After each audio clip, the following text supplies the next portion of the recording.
Cordial saludo, mi nombre es Mateo Rivera, soy estudiante de 10º semestre de la Facultad de Derecho de la Universidad de San Buenaventura, Cali. El presente video es el desarrollo de una investigación adelantada con mi equipo de trabajo, Camila Villada, Fabián Hernández, Cristian Jiménez y Luis Felipe de los Ríos, cuyo propósito principal es exponer la forma en cómo la Corte Interamericana de Derechos Humanos ha protegido a las personas privadas de la libertad. Para ello, haré una breve introducción de cuál es el panorama actual del sistema carcelario en Colombia, para luego desarrollar los instrumentos mediante los cuales la Corte ha protegido los derechos humanos de las personas en privación de libertad. ¿Cuál es el panorama actual del sistema carcelario en Colombia? De entrada, tenemos que decir que las cárceles en Colombia son una flagrante violación a los derechos humanos de las personas recluidas en centros penitenciarios, que las funciones de la pena, como lo indica el artículo 4 de la Ley 599 del año 2000, no se cumple, pues no hay una correcta resocialización del individuo ni hay una protección del condenado.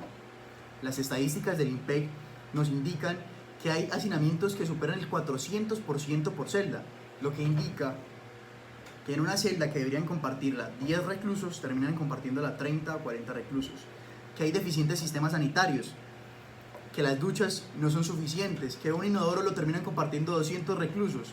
Hay denuncias por parte de defensores de derechos humanos que lo que evidencian es un maltrato y actos violentos y tratos crueles e inhumanos por parte de los guardias de seguridad dirigidas a las personas allí recluidas.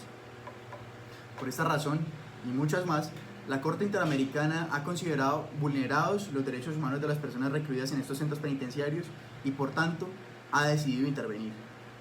La discusión no puede girar en torno a si estas personas deberían estar recluidas en centros penitenciarios o no, pues si cometieron un crimen que afectó el bien jurídico de alguien más, deben pagar por los delitos cometidos. La discusión gira en torno a bajo qué condiciones estas personas deberían pagar su pena. Como ya lo vimos anteriormente, los tratos crueles e inhumanos terminan siendo contraproducentes a las funciones de la cárcel, que es que el individuo que cometió un crimen pueda ser, después de pagar su pena, reintegrado en la sociedad de una forma funcional y sana que no afecta a nadie más. Por esos motivos, la Corte Interamericana ha utilizado diferentes instrumentos en los cuales ha indicado de qué formas se deben respetar y bajo qué condiciones se deben respetar los derechos humanos de las personas que estén pagando una pena en un centro penitenciario. La cárcel Picota no resiste más internos. Los presos del pabellón 4 grabaron estas imágenes. Dicen que no soportan más el hacinamiento ni los riesgos que corren por las graves enfermedades de algunos de sus compañeros. VIH, tuberculosis, tiñas, hongos. ¿Y el gobierno no se da cuenta de eso? Hay internos con tuberculosis, que es una enfermedad contagiosa, y estaríamos hablando de un gran número de población reclusa que convive con ellos. También la dirección de la Picota señaló que no puede tratar todas las enfermedades de los presos.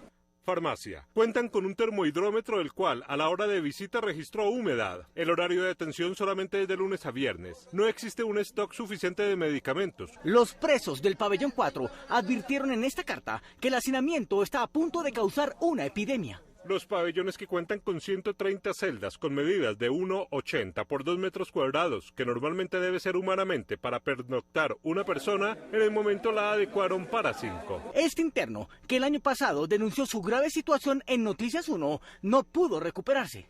Los instrumentos que ha utilizado la Corte Interamericana para proteger los derechos humanos de las personas privadas de la libertad, en principio, y la más importante, diría yo, que es la Convención Americana de Derechos Humanos en su artículo 5 y artículo 7.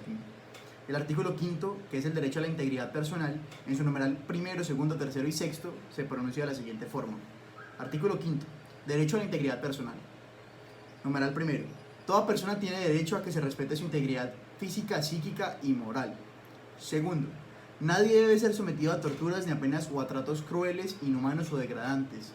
Toda persona privada de la libertad será tratada con el respeto debido a la dignidad inherente al ser humano. Numeral tercero. La pena no puede trascender de la persona del delincuente. Numeral sexto. Las penas privativas de la libertad tendrán como finalidad esencial la reforma y la readaptación social de los condenados. Artículo séptimo. Derecho a la libertad personal. Numeral tercero. Nadie puede ser sometido a detención o encarcelamiento arbitrarios. Numeral cuarto. Toda persona detenida o retenida debe ser informada de las razones de su detención y notificada sin demora del cargo o cargos formulados para ello. Numeral quinto.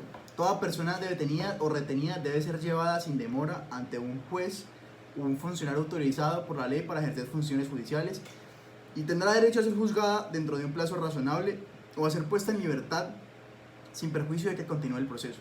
Su libertad podrá ser condicionada o garantías que aseguren su comparecencia en el juicio.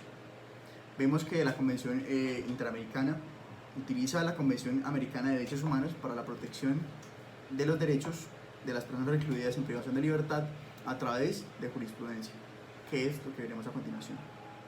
Respecto a la forma en cómo la Corte Interamericana materializa la Convención Americana de Derechos Humanos en su artículo 5 y 7, encontramos fallos en diferentes países latinoamericanos, pero especialmente en Brasil, que tienen situaciones similares de hacinamiento iguales a Colombia, en las que la Corte determinó en su resuelve lo siguiente.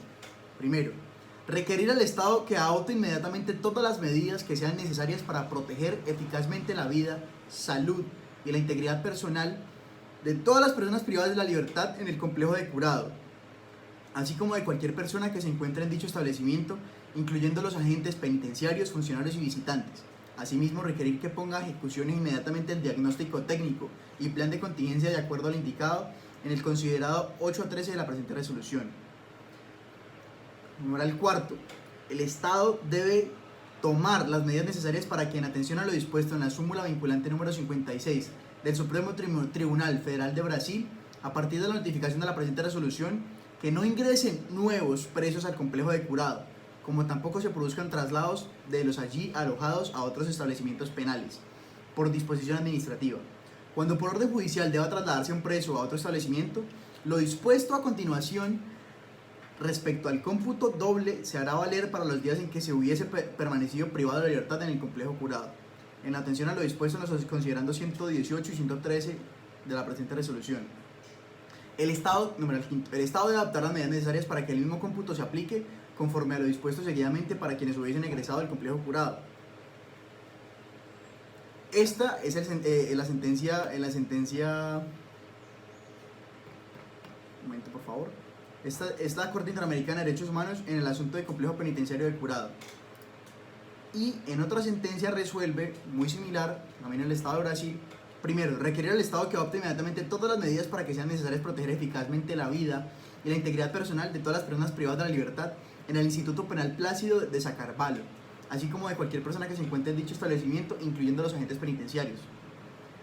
Segundo, requerir al Estado que mantenga la Defensoría Pública del Estado de Río de Janeiro como representantes a los beneficiarios informados de las medidas adoptadas para cumplir con las medidas provisionales ordenadas y que les garantice el acceso amplio e irrestricto al Instituto Penal Plácido de Sacarvalho, con el exclusivo propósito de dar seguimiento y documentar fehacientemente la implementación de las presentes medidas. Tercero, requerir al Estado que continúe informando a la Corte Interamericana de Derechos Humanos cada 3 meses contados a partir de la notificación de la presente resolución sobre la implementación de medidas provisionales adoptadas de conformidad con sus decisiones y sus efectos. Cuarto, solicitar a los representantes de los beneficiarios que presenten las observaciones que estimen pertinentes al informe requerido en el punto resolutivo anterior dentro de un plazo de 4 semanas contado a partir de la recepción del referido reforma estatal. Es importante frente a esto reflexionar. Frente al tema que venimos presentando, hay unos documentos básicos en materia de derechos humanos en el sistema interamericano que habla de los principios y buenas prácticas sobre la protección de personas privadas de la libertad, que se establecen y se adoptaron durante la 131 Comisión Periodo Ordinario de Sesiones celebrado el 3 al 14 de marzo del 2008. Frente a esto se establecieron unos principios que se deben respetar y que se deben promover hacia las personas que se encuentren privadas de libertad. En los principios generales se encuentran el trato humano. Toda persona privada de libertad que está sujeta a la jurisdicción de cualquiera de los Estados miembros de la Organización de los Estados Americanos será tratada humanamente con irrestricto respeto a su dignidad inherente, a sus derechos y garantías fundamentales y con el estricto apego de los instrumentos internacionales sobre derechos humanos. Se le protegerá contra todo tipo de amenazas y actos de tortura, ejecución, desaparición forzada, tratos o penas crueles, inhumanos o degradantes, violencia sexual, castigos corporales, castigos colectivos, intervención forzada o tratamiento coercitivo, métodos que tengan como finalidad anular a la personalidad o disminuir la capacidad física o mental de la persona. Igualdad y no discriminación, libertad personal, legalidad y debido proceso legal son otros de los principios generales que se crearon para proteger a las personas privadas de la libertad. A modo de conclusión, los derechos humanos de las personas que se encuentran recluidas en centros penitenciarios terminarán y seguirán siendo gravemente vulnerados. Estructuralmente, Colombia no tiene cómo garantizarle a las personas que se encuentran recluidas en centros penitenciarios un espacio donde puedan cumplir su pena en condiciones dignas. Por eso, Colombia necesita una intervención pronta de la Corte Interamericana en la que se obligue por todos los medios a que construyan, desarrollen, implementen nuevos métodos o nuevas cárceles para lograr una correcta distribución y disminuir gradualmente el hacinamiento en Colombia.